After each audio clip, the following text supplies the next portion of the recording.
Hello and welcome everyone to the session 4 of the winter project app dev track hosted by GDSC IITK. Today's session will be based on networking in Flutter. We will look into how networking works and we'll connect different Flutter apps with the world. Basically, we'll connect different Flutter apps with the internet and see how that works. So the content ahead for today will basically be about networking. We'll look into how networking plays a crucial role in mobile app development. Flutter provides robust tools for seamless networking. We'll explore data handling, fetching, updating, and deleting in this presentation. So the content for today is taken from this documentation of Flutter over here. This documentation is very well curated and you guys can have a look into this if you have any doubt while implementing networking in your applications. So let's start with HTTP networking. So the HTTP package simplifies HTTP requests in Flutter. So basically there's a package in Flutter which is used for all handling of HTTP requests. So it is supported on Android, iOS, macOS, Windows, Linux and the web. This package contains a set of high-level functions and classes that make it easy to consume HTTP resources. It is a multi-platform and supports mobile, desktop and the browser. So basically we'll use this package a lot in our presentation today and in our demo too. This package is the bones of all the operations that happen in Flutter application. If we are getting data from the internet or maybe putting data to the internet or doing anything related to networking. But before we look into networking in Flutter, there are some concepts that you should know before you start handling requests and you start posting requests and stuff. So the first concept is that of APIs. We already talked about APIs prior in our session, but let's look into some deep of the APIs and what actually APIs are. So API stand for Application Programming Interface. It allows client and server to communicate with each other. So how does an API work is this: client sends a request through the API and after performing the action, the API will send back a response to the client. So it's basically like a one-way communication where the request is sent for example, let's say from the client through the API to the server, and then a response will be generated which will be sent from the server to the client. So let's say you want to fetch the details of a user from your database. So the application will send a request to the server saying that I need the details of this particular user, please give me that. Then this will be done through the use of API, and then the server will say okay, here is the details, and then the API will go and give these details from the server to the application. This is as simple as this can get. How is the basic functionality of an API? We'll look ahead to. Now we'll look into REST APIs. So this is majorly what we will be dealing in our project. So REST APIs is a very commonly used and a very widely used type of APIs. So REST stands for Representational State Transfer. It relies on a stateless communication protocol known as HTTP. I'm sure you guys must be aware of what HTTP is by now. REST structure deals with data in XML, YAML or any other machine readable format, but the most common and widely used format is JSON. So you can read more about REST APIs over here in this link. So REST technology is generally preferred to the more robust Simple Object Access Protocol, which is the SOAP technology, because REST uses less bandwidth. It is simple and flexible, making it more suitable for internet usage. It's used to fetch or give some information from a web service. All communication done via REST API uses only HTTP request. So basically, REST is a very widely used framework, and we'll be using REST APIs in our project. And let's have a look ahead. So as we discussed earlier, the most commonly used data format in a REST API is JSON. So what do I mean by this? So let's say, as we talked, that API will return some response or it will take in some request from the client, or it will give some response to the client. So this transfer of data, this should need a particular data format to be sent or to be received in. So that's where the data formats comes in the APIs, and that's where this JSON comes in. So JSON is a very widely used data format in the API, in the REST APIs. So JSON stands for JavaScript Object Notation. JSON is a lightweight format for storing and transporting data. JSON is often used when data is sent from a server to a web page. JSON is self-describing and easy to understand. For example, if we look at an example here, so a JSON is encoded in curly braces, and then there are keys and values. For example, the key here is employees, and the value is a list of or the value is a list of dictionaries, or the value is a list of another type of, not another type, but the value is a list of three more JSONs. For example, these three JSONs have keys as first name and values as John, and keys as last name and values as Doe. Similarly, the other two JSONs have the first name key as Anna and the last name key as Smith, and the last one has the first name key as Peter and the last name key as Jones. So this is an example of a JSON. So basically, if you so this is a key value pair, and JSON has some syntax rules. So data is in name or value pairs. Data is separated by commas. It's very important. If you add another key after the employees key, you'll have to include a comma here. Curly braces hold objects, as we can see right over here. This object is held by these curly braces, and square brackets hold arrays. So right here, square brackets are holding arrays. So this is basically how a JSON works, and once we start handling data, this will become more clear to us. So next is the working of a REST API. A request is sent from client to server in the form of a web URL as HTTP GET or POST or PUT or DELETE request. After that, a response comes back from the server in the form of a resource, which can be anything like HTML, XML, image, or JSON. But now JSON is the most popular format being used in web services, as we already talked earlier. So this is the client and this is the server. The client will send a request to the server, and the server will send back a response to the client. So this is how REST API works. Please don't confuse this with two-way communication.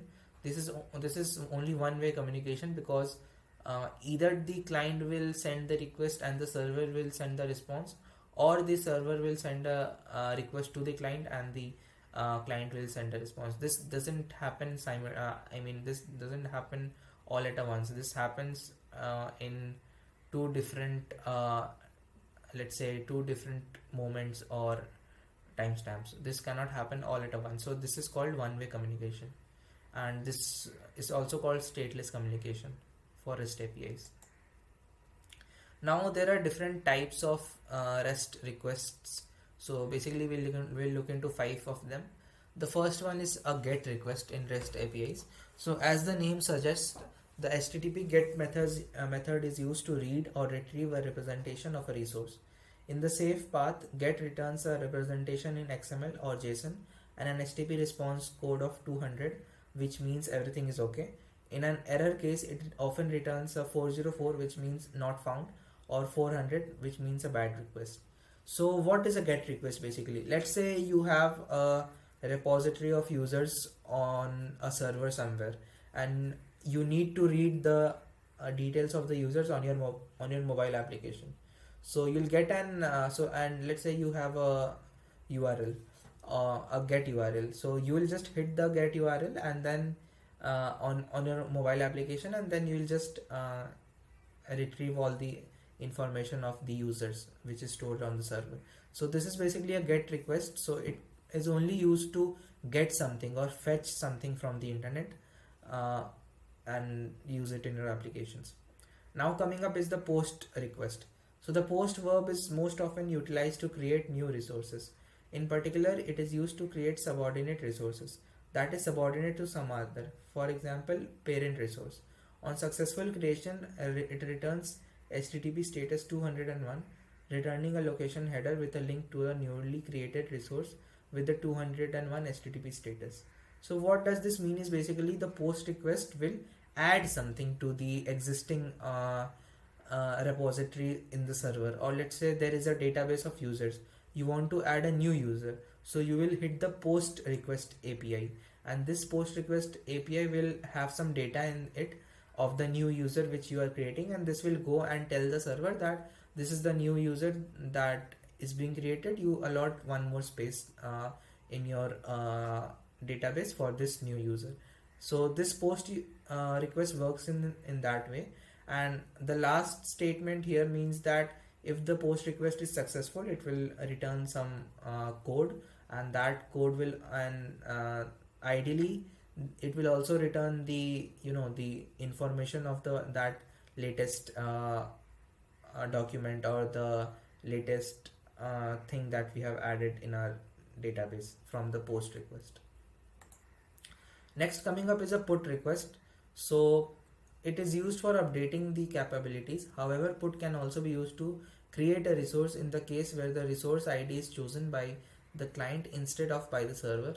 In other words, if the put is to a URI that contains the value of a non-existent resource ID, on successful update it will return 200 from a put. If using put for create, return HTTP request 200 on successful creation. So I'll just give you some I'll just explain this to you in a easy language. So basically put is used for updating any existing resource on our database or server. For example, there is a user in our database that who wants to update their phone number. So what we'll do is that we'll just hit a put request, and we'll send out this put request, and that will get the job done. But let's say we are using a put request for a non-existing user on the database. Then what put request will do is that it will create a new user with the exact details that we are wanting it to have. Next is a patch request. So a patch request is used to modify capabilities. The patch request only needs to contain the changes to the resource, not the complete resource. This resembles put, but the body contains a set of instructions describing how a resource currently residing on the server should be modified to produce a new version. This means that the patch body should not just be a modified part of the resource, but in some kind of patch language like JSON patch or XML patch. So yeah, I mean, this is, reading it for the first time will look very complicated, but this is quite simple. I'll just explain it in much simpler language. So the patch request also has the capability of updating a particular entry on the database. So a put request also does the same, but what's the difference?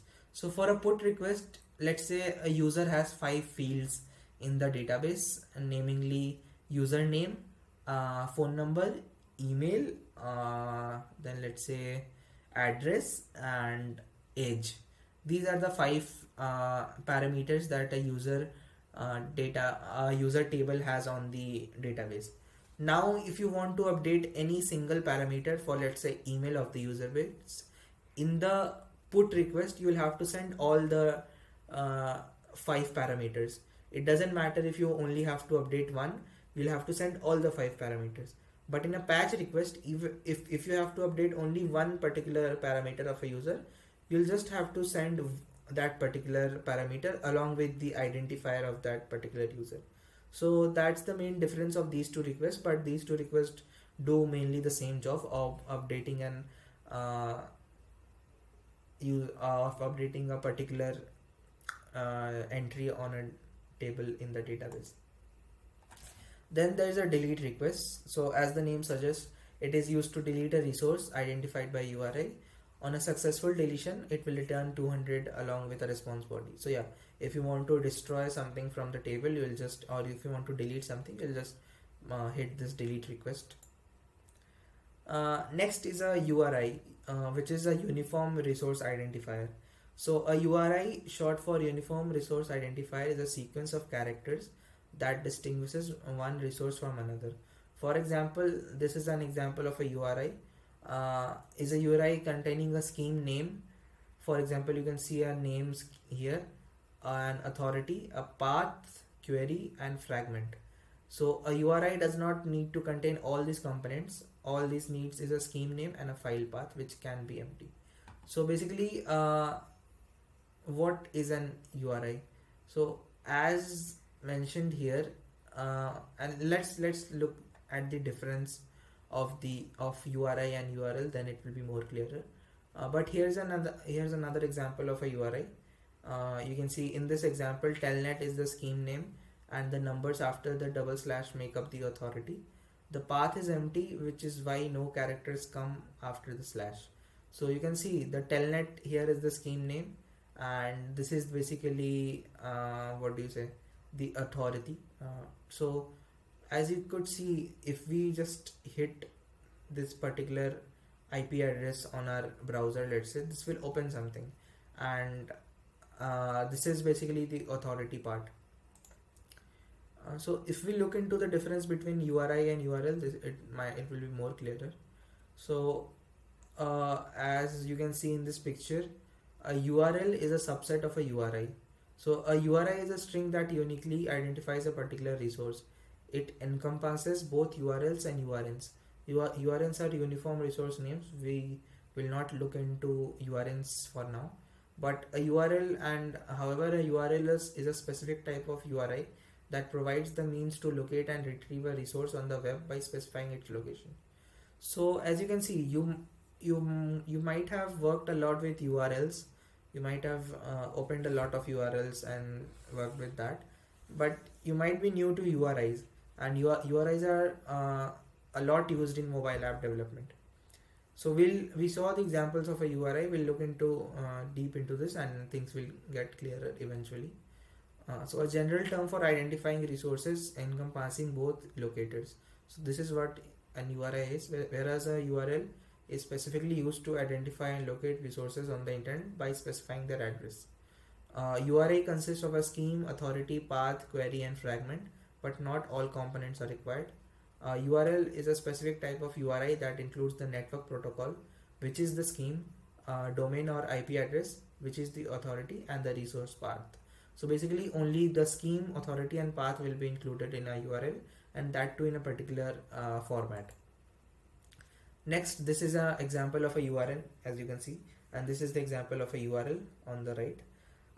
A URI is used as a generic term for identifying resources, whereas a URL is used when referring specifically to a web address that can be accessed through protocols like HTTP or FTP. URI is generally considered immutable. Once assigned, it does not change. URL can change if the resource it points to is moved or modified. A URI is used in various contexts beyond the web, such as identifying resources in databases or naming schemes, whereas a URL is primarily used for web-related activities, indicating the location of web resources. Okay, so that was basically about URIs. We'll look deep into URIs in our application, and then it will be more clearer. But yeah, that sums it up. Now we'll start looking into networking in Flutter basically. So the first thing that we will deal with is getting data from the internet. Let's say, as we talked earlier, we have a list of users and we want to show, let's say we have a list of products for a commercial application, and we want to show that product listing on our screens. So that's where fetching data from the internet will come. So fetching data or get requests are very necessary for applications. In Flutter, we will utilize the HTTP package for data fetching. In fact, for any networking process, we'll utilize the HTTP package. We'll make a network request using the HTTP package. Then we will convert the response into a custom data object, and we'll fetch and display the data with Flutter. So this is what the whole summary or whole idea of fetching data in Flutter will look like. Let's look at a demo on the documentation website. So if you look at this demo of fetching data from the internet, basically first of all, here they are adding the Flutter HTTP package. Then there's a Android manifest.xml file where you have to allow for internet permissions. So you just have to add this users permissions android.permission.internet. Here just one line of code addition. Similarly for Apple, you'll have to do the same thing in some different file which is mentioned over here. Next, you'll have to make a network request.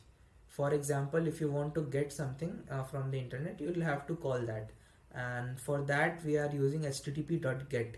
This is a very important thing to understand, and it's very intuitive too, because there's nothing too hard to get it. We're just calling http.get function, and here you'll see that this is a URL that we are calling. Let's say what happens if I hit this URL. I'll just open this link in a new tab, and as you can see, this has some data in this. It has a user ID, it has ID, and it has a title. So this has some data, and the thing is, this is a URL, and HTTP package doesn't understand URL, so we have to convert this URL into a URI. So this is where the conversion happens. We are parsing this URL as a URI and then sending this to the http.get function. So this is the fetch album function, as you can see over here. And now, why are we using a future parameter over here, right over here? Why cannot we just remove this future thing? So future is a core Dart class for working with async operations. A future object represents a potential value for error that will be available at some time in the future.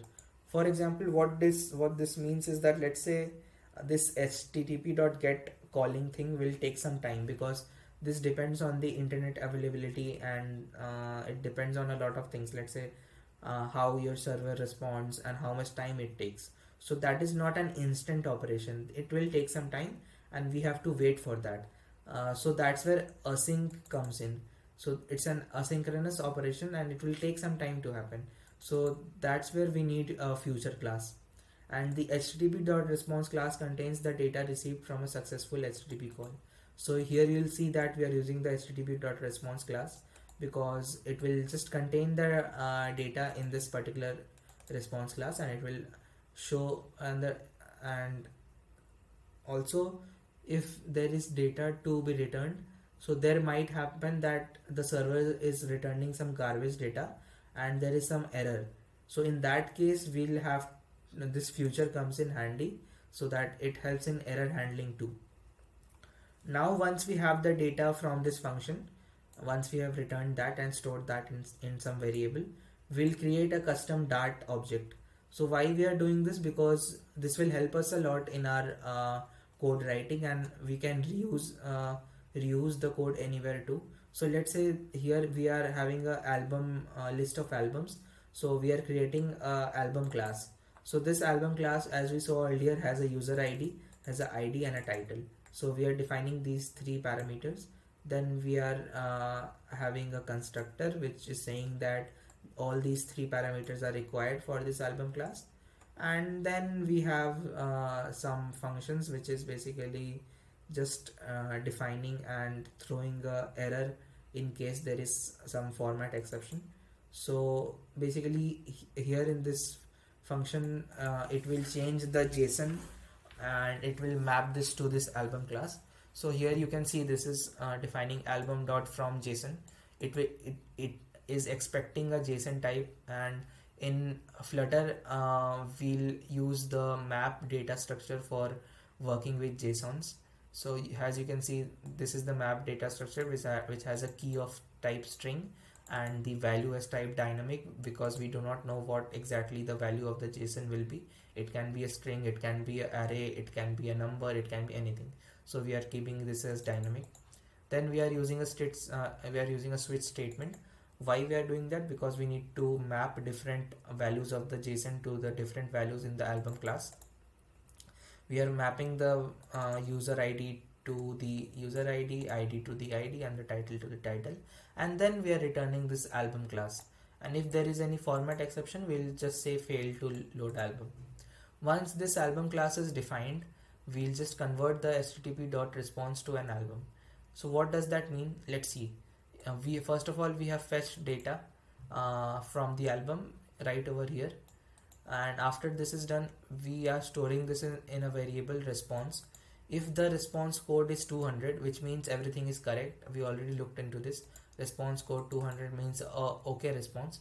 We'll just call this album class, and we'll call this particular function of this album class, which is album dot from JSON, and we'll decode the response of this particular API of this particular get request, and we'll send this to this album class, and what this basically will give us is the album object of that class. Else, if the response code is not 200, we'll just throw an exception saying failed to load album or something like that. Next, we'll have to call the fetch album function. So we are just calling that fetch album function in our init state function. So basically, this init state function is the function which gets called at the starting of our application. Whenever our application gets started, this init state function will be called, or whenever we move to a particular let's say a particular screen of an application, in that particular screen or page, if this init state function is there, it will get called as soon as we move there. And next, we can display the data. So to display the data on the screen, we can use the future builder widget. The future builder widget comes with Flutter, and it makes it easy to work with asynchronous data sources. We must provide two parameters: the future you want to work with in case the future returned from the fetch album function, and a builder function that tells Flutter what to render depending on the state of the future, loading, success or error.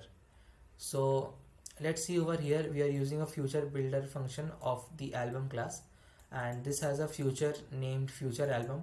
This future album we had already defined over here, and then we have a builder which has the data or the content. If this snapshot has data, then we are returning the text which will be the title of the albums, else we are returning error. So here is a question: why is fetch album called in init state? Although it's convenient, it's not recommended to put an API call in a build method. Flutter calls the build method every time it needs to change anything in the view, and this happens surprisingly often. The fetch album method, if placed inside build, is repeatedly called on each rebuild, causing the app to slow down. Storing the fetch album result in a state variable ensures that the future is executed only once and then cached for subsequent rebuilds.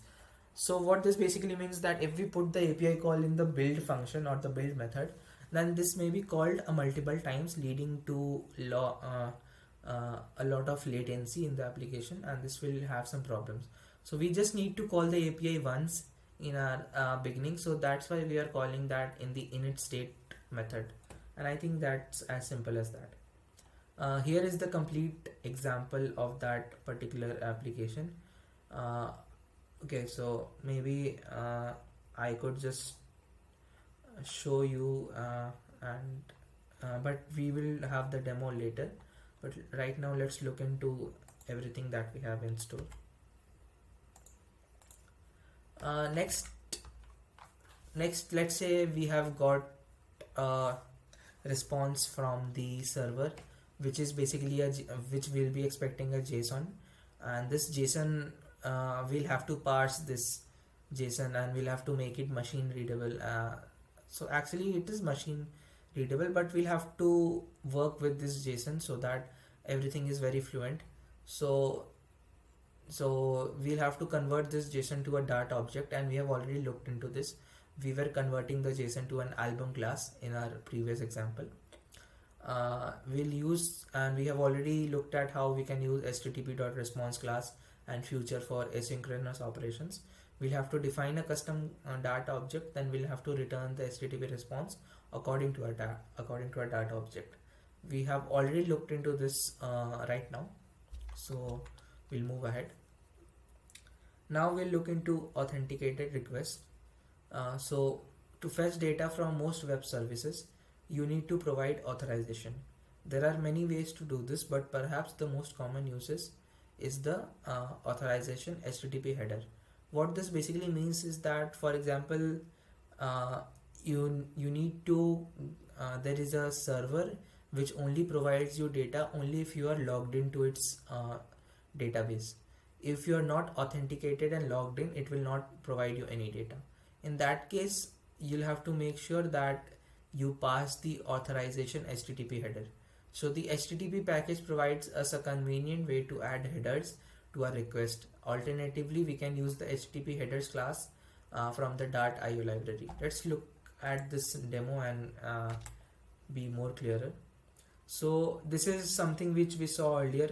We are parsing a HTTP GET request, and this is the particular URL that we were parsing to an URI over here.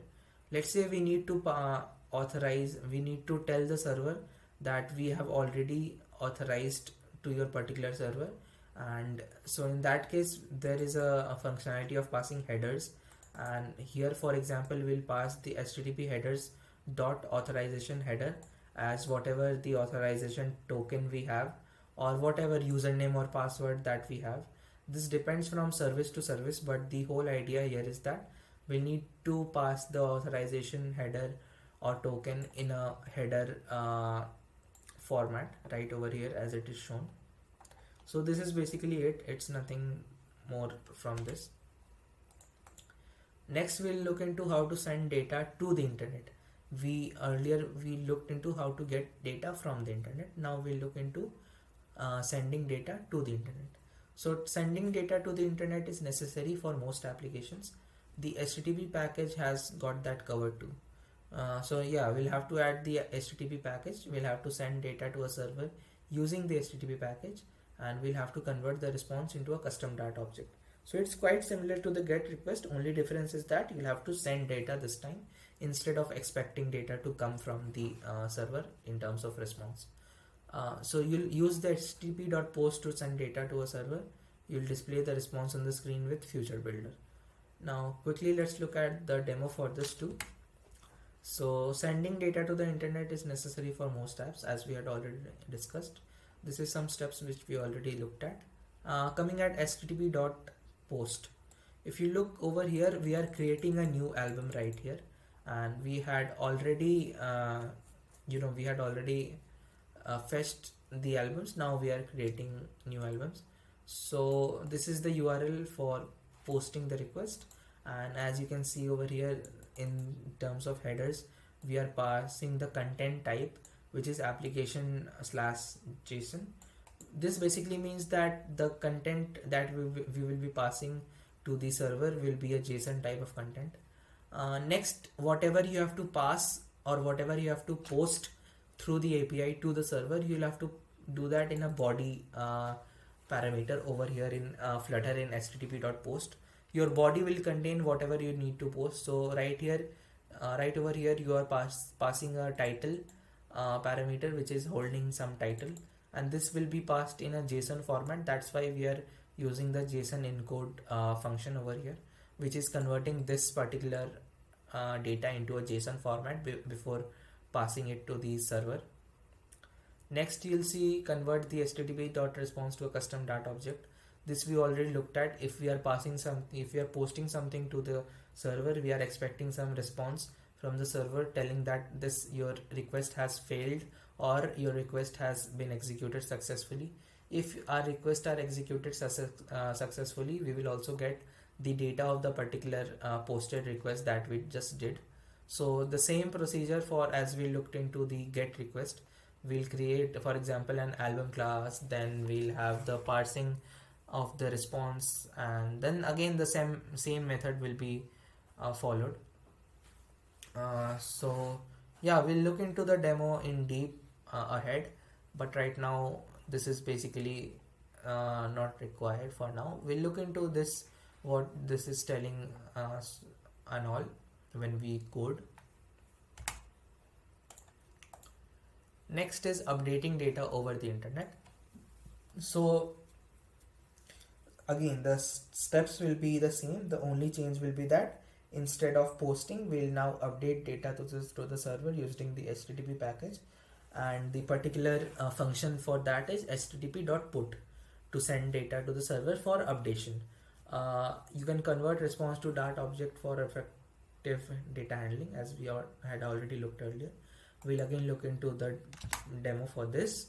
So we'll skip this, and yeah, right here. So yeah, as you can see, we are using http.put, we are passing a URL, the same URL, and let's say here we need to change the data or update the data for the particular ID of the album, which is 1. As you can see over here, the ID of the album is 1. So let's say I need to change the title of the data, so I'm passing the title, and here I'll pass the new title which is expected, and the data will be updated on our servers. So this is how it works. I'll just confirm if this URL actually works, and yes, it does. So that is a good thing.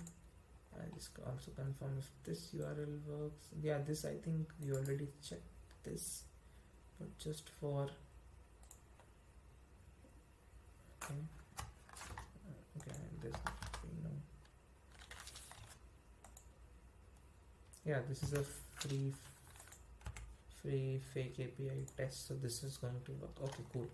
Yeah, so this was basically it, and again we can convert the response to a custom Dart object, as you had already looked, and we'll look into this also.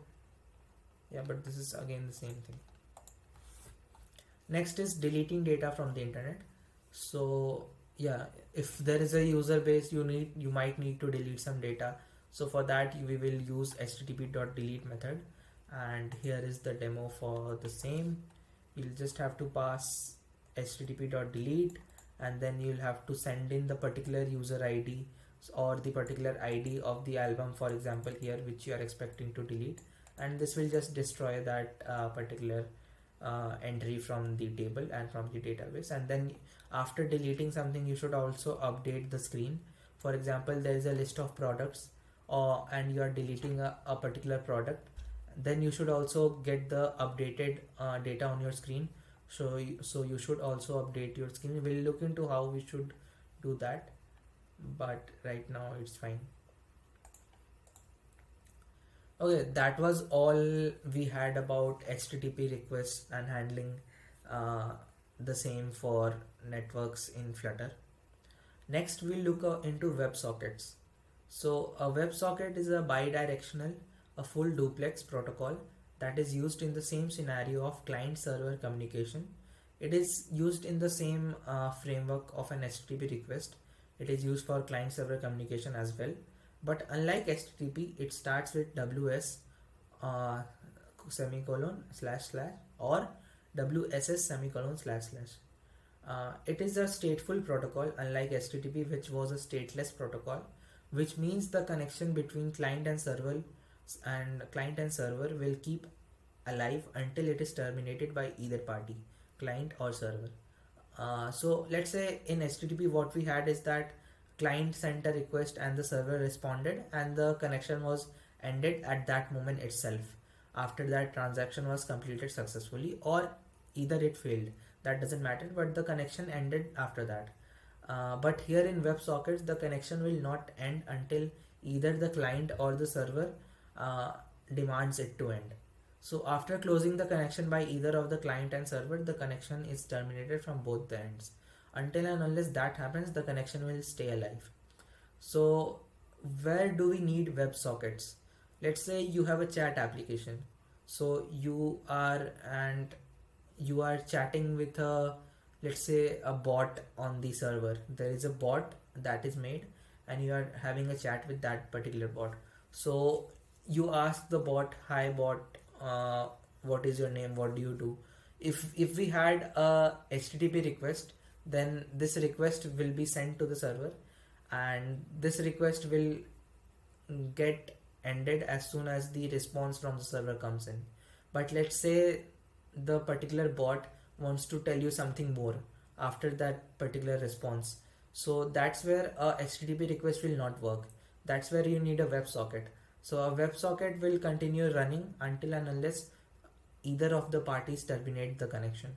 So these WebSockets are very used in chat applications, and these are used wherever we need a continuous stretch of communication which should be established between the client and the server. And if you need to know more about WebSockets, you can just go onto this link and learn more. But this is the whole gist of it. So how do you communicate with WebSockets in Flutter? So in addition to normal HTTP requests, you can also connect to servers using WebSockets. WebSockets allow for two-way communication with a server without polling. So how do you do that? You connect to a WebSocket server, you listen for messages from the server, and then you send data to the server. And when done, you close the WebSocket connection. Uh, I think this slide needs to be updated, but please ignore the last two statements. So we'll look into WebSockets over here. I'll update the slides before sending out. So this is how you communicate with WebSockets. We use the WebSocket channel package, which provides the tool to connect to a WebSocket server. We'll not use the HTTP package over here. We'll use the WebSocket channel package. So this is how a WebSocket channel package works. First of all, you need to connect with the the WebSocket. This is how this will work. For example, let's say, also I'll just check if this WebSocket is okay. I can't do that on a normal browser, so this will only work with a URI, so that's fine. I mean, this should work, obviously. So first of all, we'll connect to a WebSocket. As you can see over here, we are connecting to the particular WebSocket. Then we will listen for messages from the server. Let's say the server wants to tell us something, so it can do that at any point of time, and that's where a WebSocket comes in.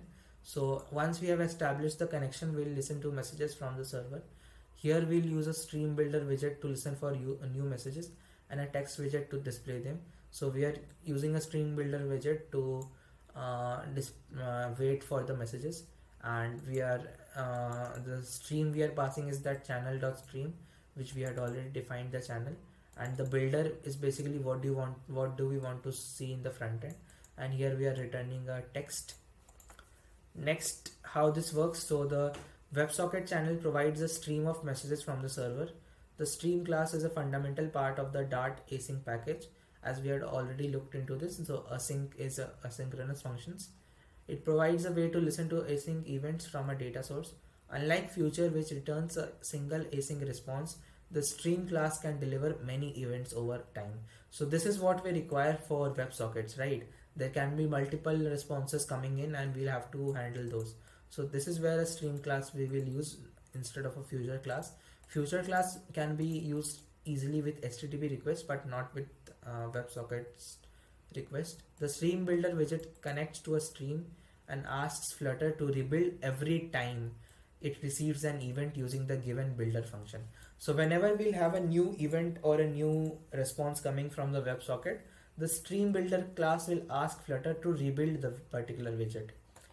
Next, we'll look into how to send data to the server. So to send data to the server, we'll just use the add function. So this is how this will work: channel.sync.add, then we can send whatever we want. How this works is that the WebSocket channel provides a stream sync to push messages to the server. The stream sync class provides a general way to add sync or async event to the data source. So this is basically analogous to a post request in a HTTP request. Now, how we close the WebSocket connection. Once we have done with the WebSocket connection, we can simply close it by using channel.sync.close. And here again is a complete example of that. So here you can see how the demo works. You send hello Flutter, and then the request is sent to the WebSocket. So this is how it works, and this is a very short demo. I'm sure the server will also respond with some stuff and all. Okay, so coming again to our slides. Okay, so the conclusion of today's session is that Flutter's networking capabilities empower developers. We should choose the right methods based on our app's requirements, and we should explore and innovate in the world of Flutter networking. So there are a lot of possibilities with data from the internet and posting data to the internet and all these stuff. So any application you see on the Play Store or anywhere must use networking in some way or the other, because networking is a very, very important and a crucial step right now, because it allows your application to directly integrate with the backend or which is the servers. So your application without networking is just incomplete with just a front end. You also need a back end, right? And you need uh, data flow, and you need to post data, to get data, to put data, and to delete data. All these functionalities will be dealt using networking in Flutter. Next we can look into the demo basically. So how the demo will work is that I'm planning to give this demo from scratch. I'll just open my VS Code, and then we will build this particular application which is there on the documentation of the Flutter website. Let's say, okay, just I have this, and I'll open a new terminal.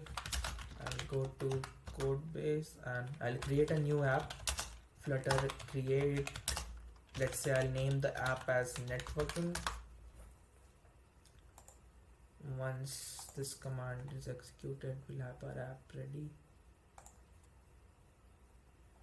Okay, now we have our app ready. We'll navigate to the particular app. We are in the directory. Why not just open the application? That will be better.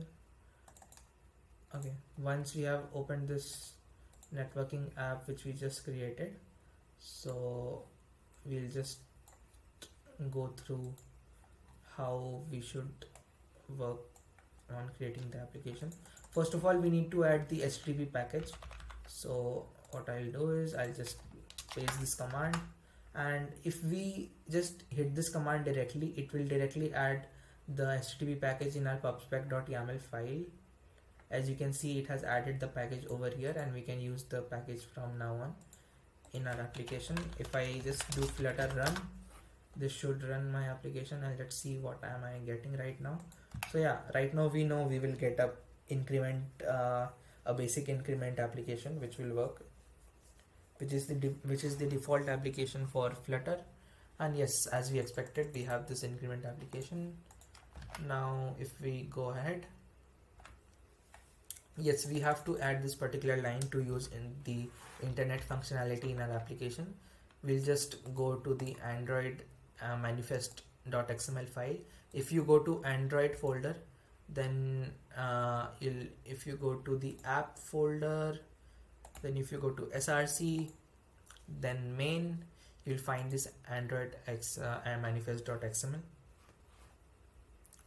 And let's say, where should I add this? So what does the documentation say?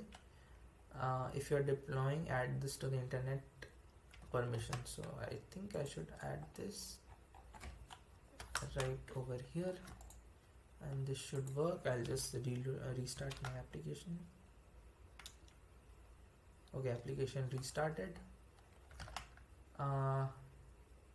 Next, what we need to do is that we need to do a network request.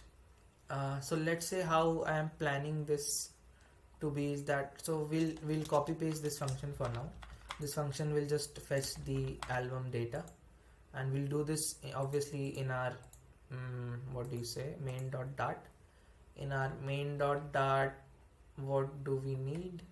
Okay, we don't need this increment function. What do you say? Your increment,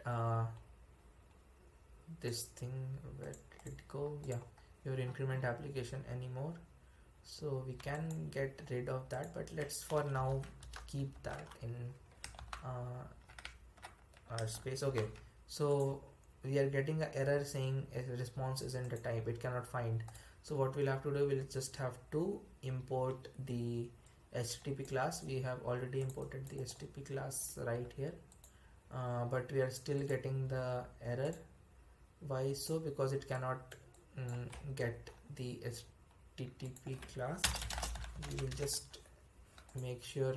So the error was that it could not refer to this HTTP import statement. So what we did is that we just renamed this import as HTTP, and now you can see it's able to connect with that. So yeah, Next, I was thinking that maybe I could just copy this whole example, and it will be better if I just paste this. And now if I run restart, if everything works, it should be well and good. Yeah, so everything works. So what the application looks right now is that there is a fetch album function which fetches the only the first album right now, because you can see there is a /1, and what this means is that it will only get the first the ID of the album, which has a ID 1.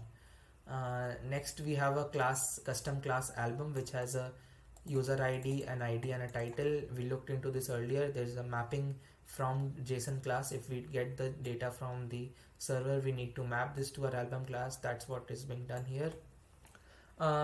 Next we have the basic layout of the application, which is very basic. It has a app bar and a basic text. This text is the title of the application. You can see there should be a album variable somewhere which is being used. Okay, yes, so here is it, future album. So yeah, got it. So this future album is the data which is being taken from the internet and which is being stored. So right now I am getting only one particular data. What I don't want that, right? I want all the list of the albums to be displayed on the application. But if I just do this, let's see what will happen. Will this work? Obviously not, because earlier why is this happening? I'll just briefly show you, maybe that will be better. Because right now what data we are expecting is like this, but when we remove the particular /1, now we'll get a list of data. We are not handling that in terms of this. We are only handling that in terms of, what do you say, /1. I mean, we are only handling that in terms of a particular data, and that's where the error is coming in. So how can we make sure we handle that? What we can do is here is that instead of where did it go?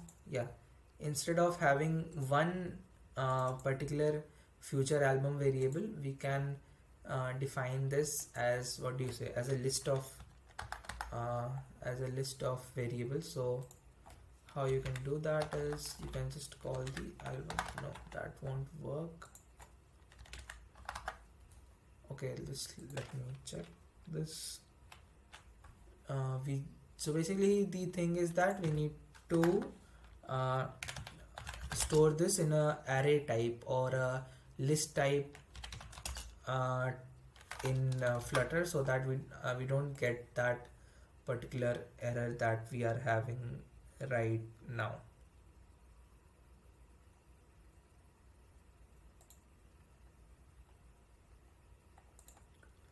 Okay, so let's have a look what they are doing ahead.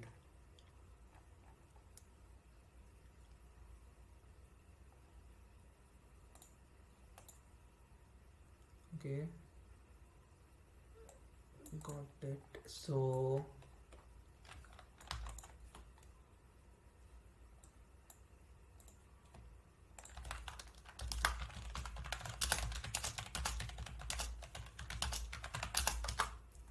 yeah, so let's do some minor changes in our application.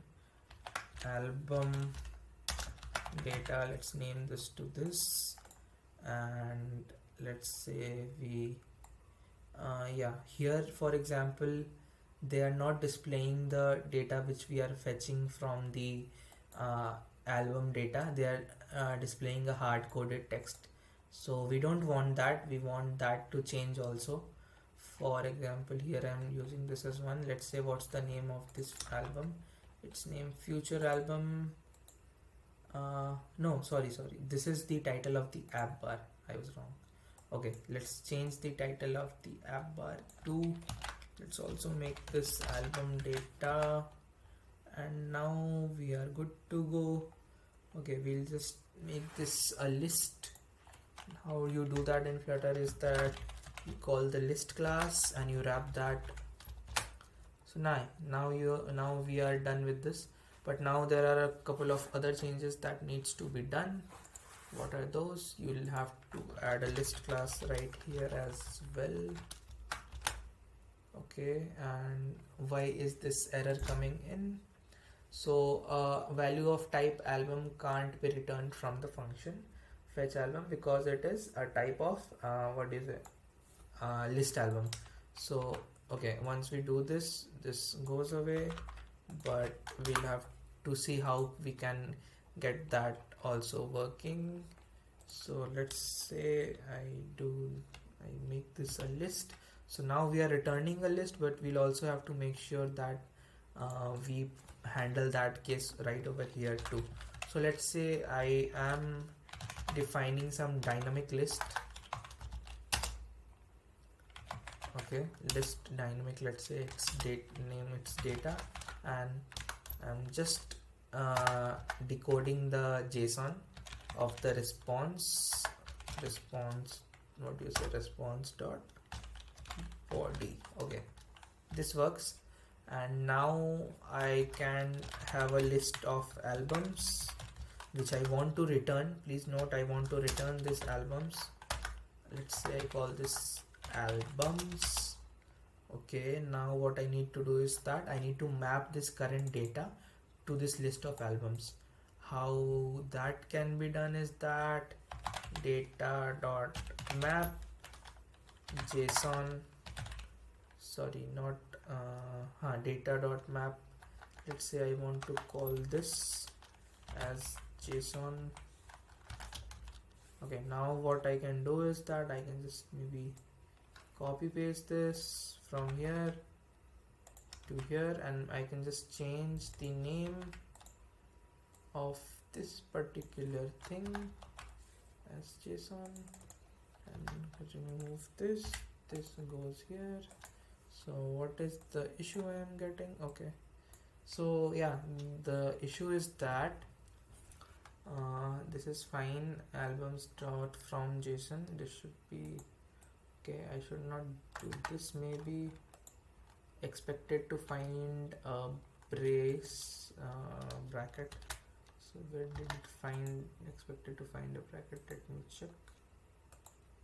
Okay, right over here.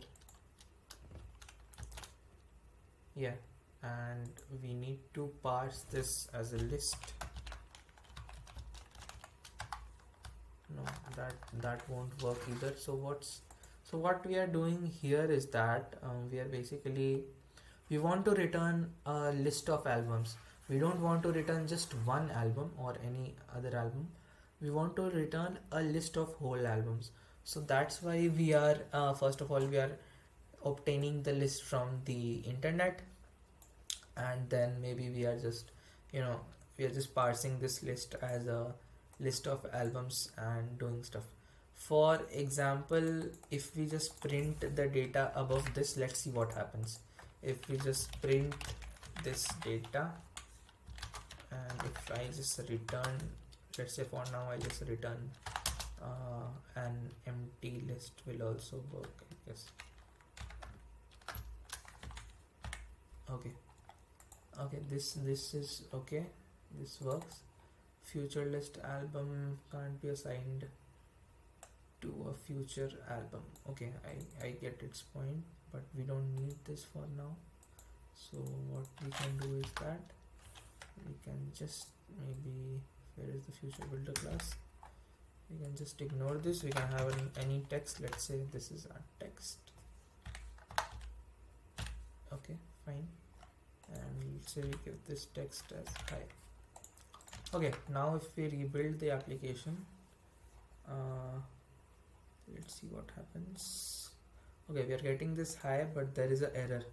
This error is saying that map string dynamic is not a subtype of list dynamic, and this error is coming from line number 14. As you can see, this is a way of debugging. You'll see in Flutter it gives you the exact line number and the position number.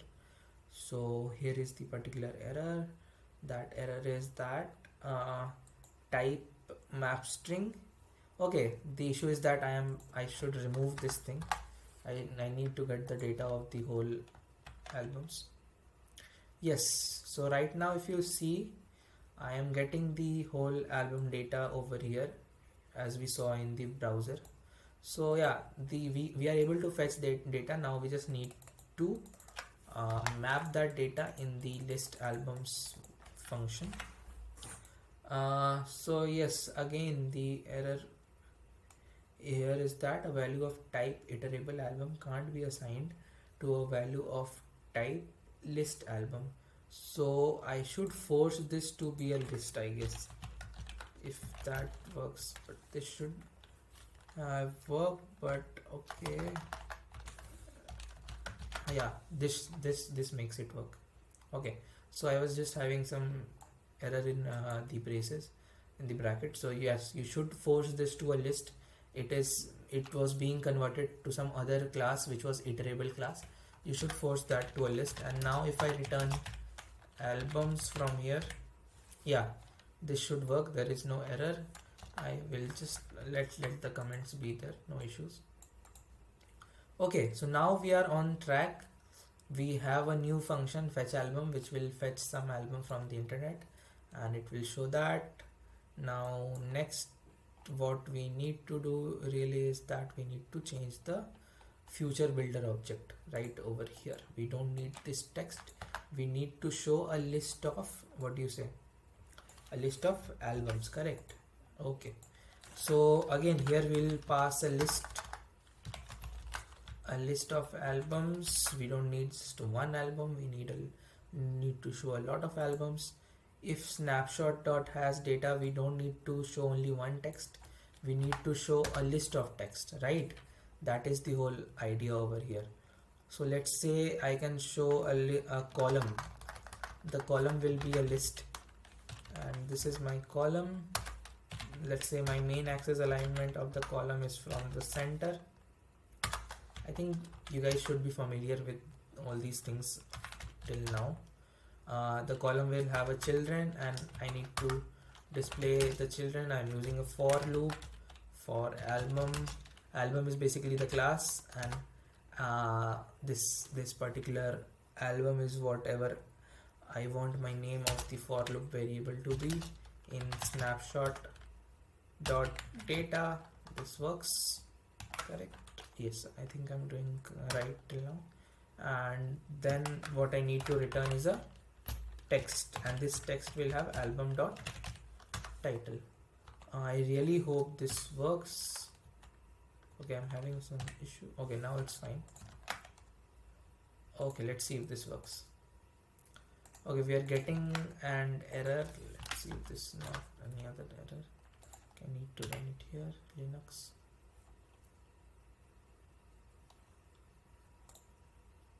Okay, so I'm getting an error saying type map string dynamic is not a type of subtype string. What possibly could we have done wrong? Let's see. Yeah, so I think I have spotted the error, but first I'll just remove this print statement. It's getting very messy. Now I'll just reload.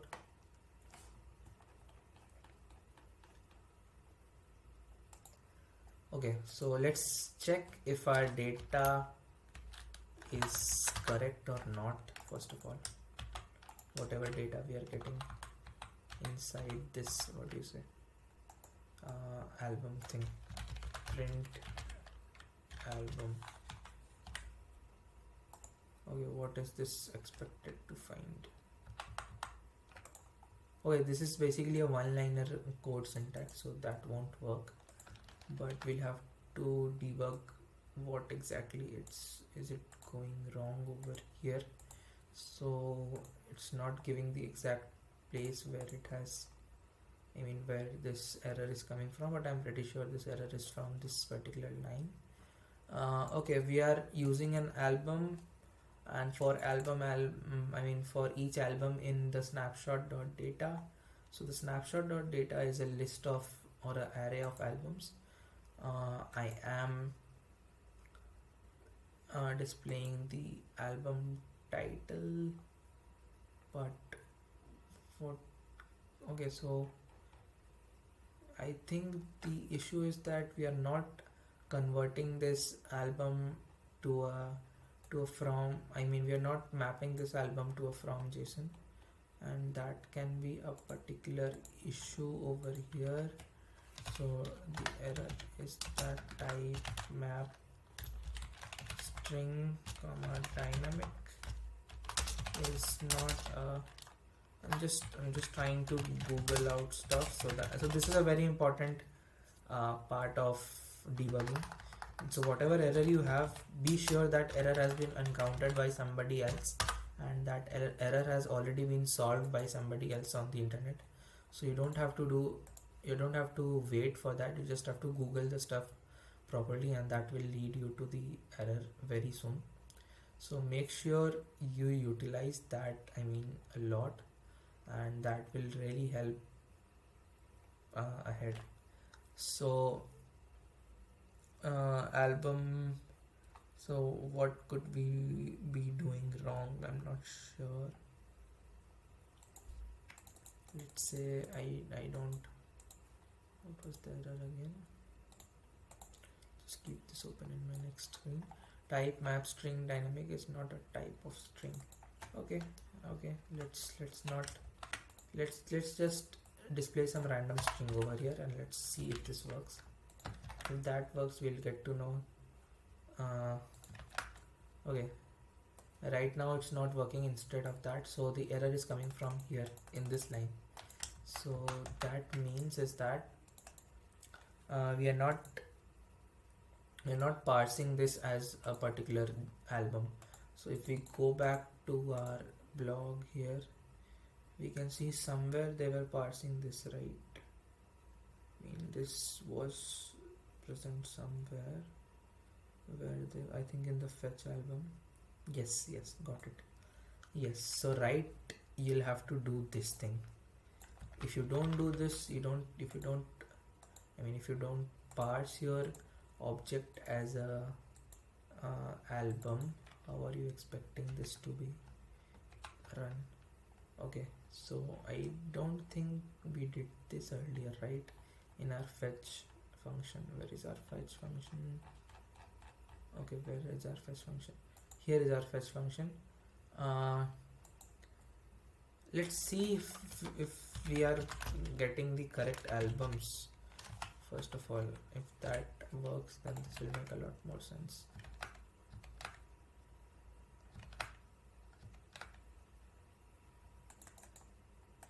Okay, why is it this not printing this? Okay, let's just run this again.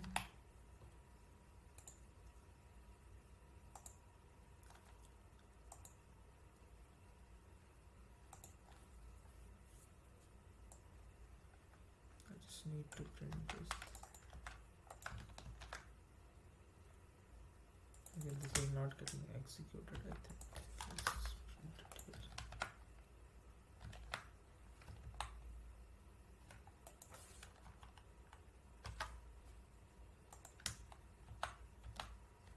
So basically, do I need to add an await here?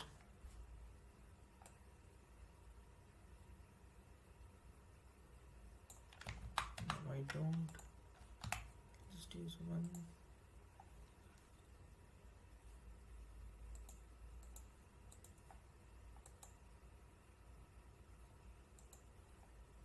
Okay, and my VS Code is lagging a lot.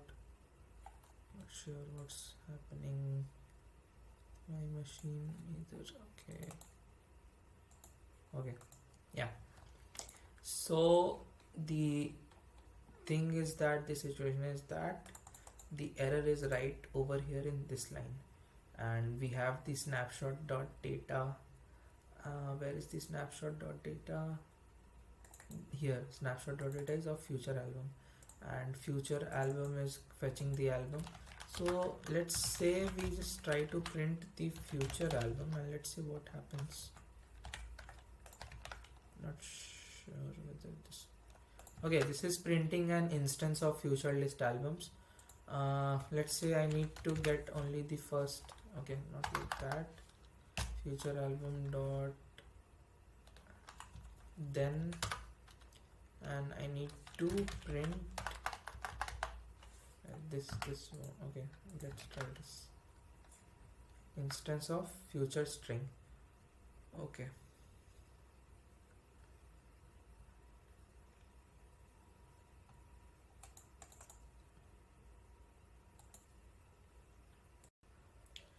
Okay, guys, so the error here was very basic. So right now what we are doing in this line is that we are trying to decode the whole list as a JSON, but that is wrong, right? We cannot do that. So we just have to remove this JSON decode function from here, and once we do that and when we run the application, we will see that we get something like this on the screen. So we are getting the names of the of the albums on the screen, but right now we are getting some overflowing at the end of the screen because we are using a column right now. So a column is okay to use but not quite good for handling a list of data and stuff. So what we can probably do, do is that we can use a list builder function. And how this list builder function will work is that it will create a list view and then it will build upon that particular particular list view or something. So I have that code with me. I'll just right over here, I'll just do this list view and let's see how this looks right now, if we have something better. Okay, now you can see we have a scrollable list view, right? This is what we wanted more exactly to look like. The function should look like this. Okay, this is fine. The list tile has a title and a subtitle as you can see. Let's see what else does this has. This has a lot of things. What we can add, maybe tile, we can change the tile color. Let's say, what color do we want it to be? Okay, let's say we want it 0, 0, 150. I'm just giving some random colors at the moment. Let's see how this looks like. Maybe I'll change this color a bit more bluish. Okay, so the tile color changes nothing. Okay, let's experiment a bit more. Yes, let's see if the splash color does anything. So you can see what I'm doing right now. I'm just exploring stuff. If I'm not sure about the properties of any widget, I'll just try exploring things. Tile color, did we try tile color? I'm not sure. Okay, so tile color. And if we want to know exactly what is the exact definition or of the colors, then you can just look through that from the official documentation. Okay, so I changed the tile color, the text color, and it's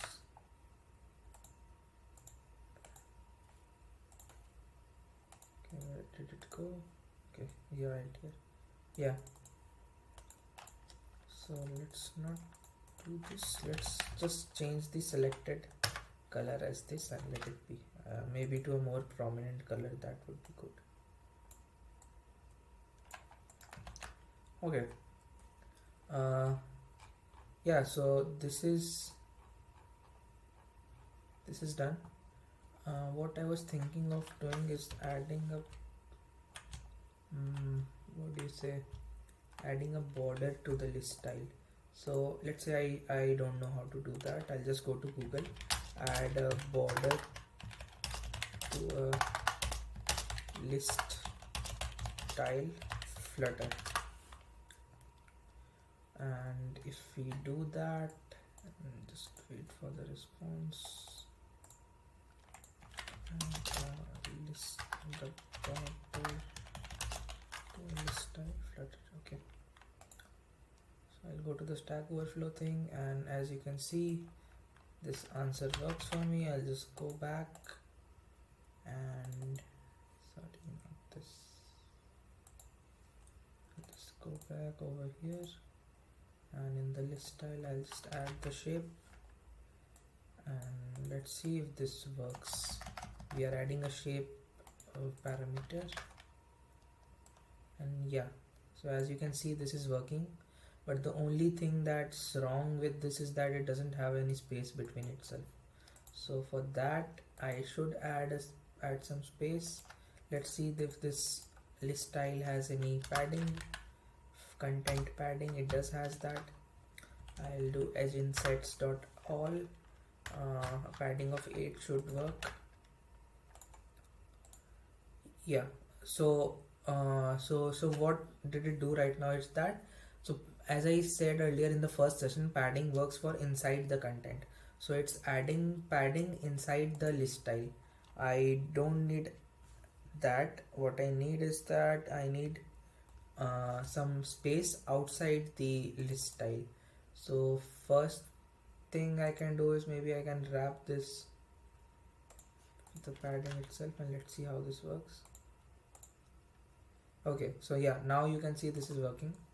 If I am adding the padding inside the list style, it's giving me some of the padding inside the contents of a particular tile. But if I'm wrapping the list style with a padding, then it is giving me some space outside the, what do you say, the tiles. Okay, so this is done. The get thing is done. Now we can just go on to the authenticated request.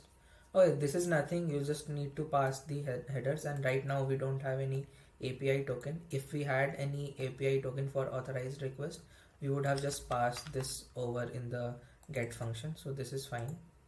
Now we need to send data to the internet. For that, we will just copy this function, which is create album.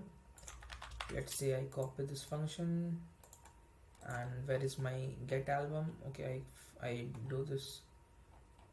Where is it? Here is it. I just define this function below this particular function. Okay, after this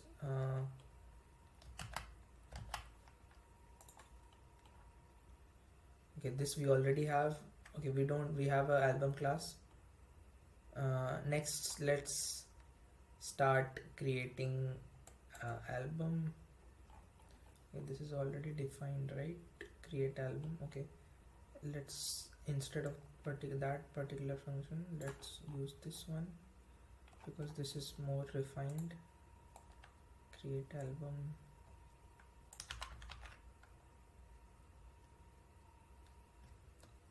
Okay, let's just use the, okay, we're creating an album. Get a title from the user input. Okay, now let's say if we are creating an album, we need to have some user input for the title. For that, first of all what I will do is that I'll add a floating action button. Okay, in my scaffold, and I'll add floating action button.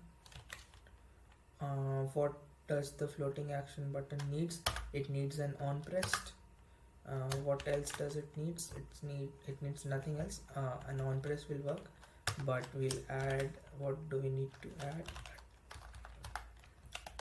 Okay, we'll add a location if it has any. No, so let it be the default location. Let's see, where does it land us? It's landing us on the bottom right of the screen. That's all we wanted also, but it's not having anything as of now. So I'll just go back to the internet, and I'll just write add a plus icon to floating action widget Flutter, and I'll just see the default working of the floating action button. Where is it? Here is it, the floating action button. So I'll just need to add icon child to this. Let's say I do that. I add icon child. This is all what I needed to do, and maybe I can change the background color, but I don't need that for now. Okay, now if this button is pressed, I need to show a pop-up for for showing the for getting the title from the user. Before that, let's run this and see how this looks. So this is how this looks right now. So once this particular what do you say, floating action button is pressed, I need to show a pop-up for title input. So how we can do that is that we can create a dialog box for that same thing, and we can just include the what do you say, the dialog in that, title input in that itself. So that can be one thing to do. Or so that is some code that we have to write. I'll take that. Okay.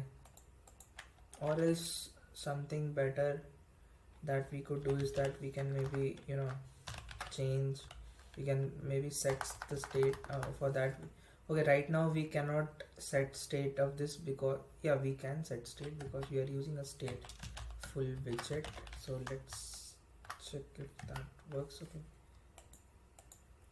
Okay, for now maybe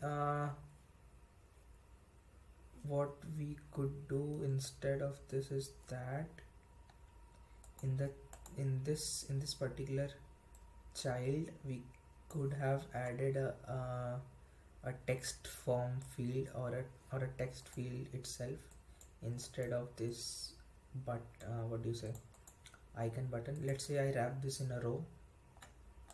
I'm wrapping this in a row and I'm adding a text field,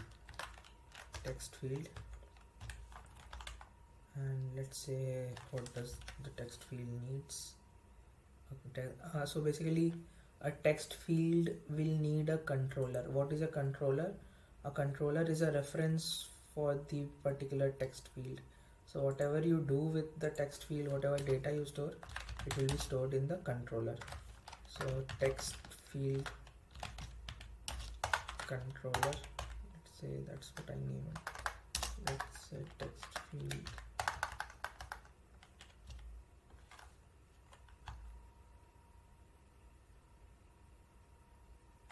okay, I just need to name it text editing controller, text editing controller, title equals to text editing controller, and that should do it. Basically what I have done is I have defined a controller for the title text field, and now what I'll do is that, so semicolon is very important. I'll just pass this controller over here. Let's see how the application looks right now. So I think there has been some exception. Okay, so it has no size, and the text field has no size. I'll wrap this in a sized box.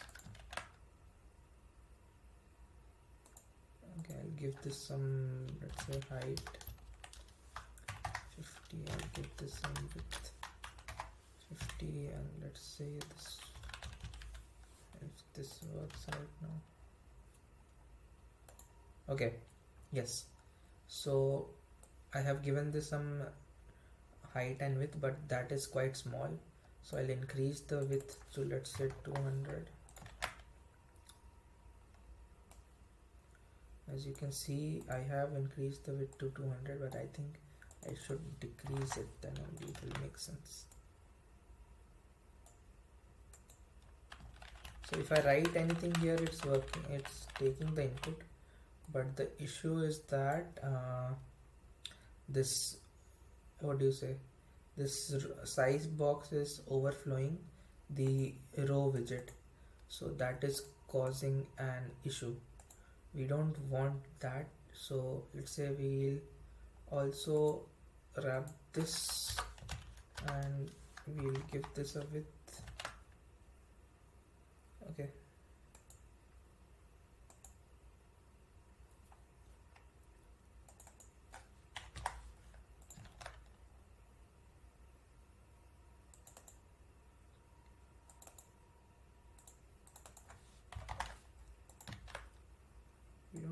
height, by the way, height is default.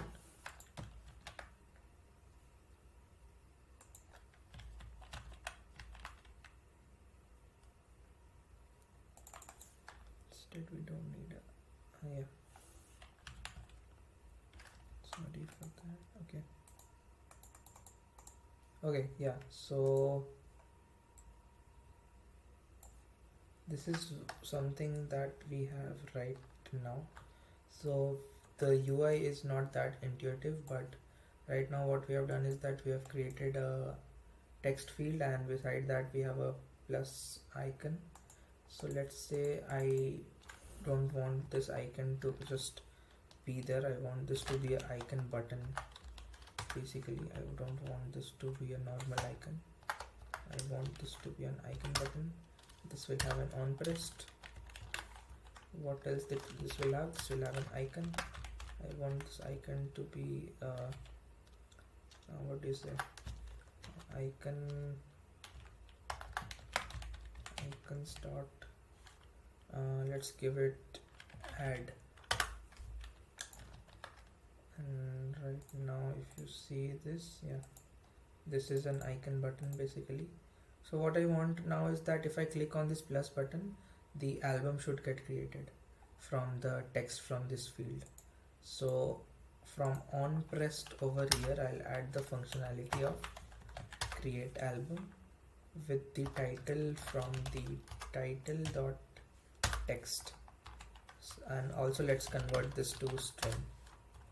Okay, now we should be good to go if nothing breaks. Let's see. And if the album is created, we should have something to print, right? Create album we are doing over here. Okay, let's also maybe print saying album created. Okay, sorry for that. Okay, now let's just run this and see if this works.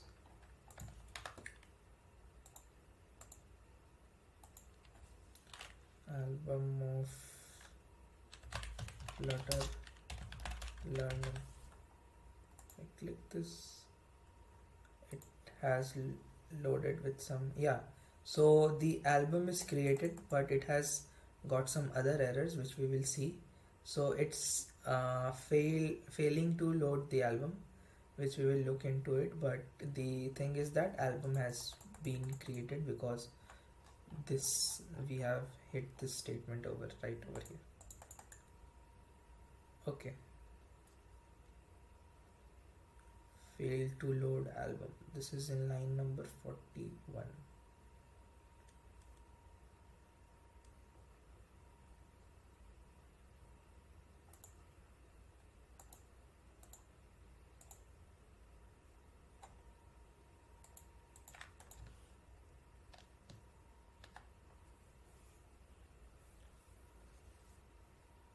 Format exception, we are getting a format exception. Failed to load album. Fetch album. Let's do what do you say, Flutter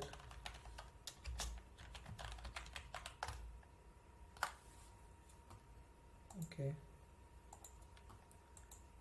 what can be the error over here? Let's just run the application again and see. I want it to be Linux.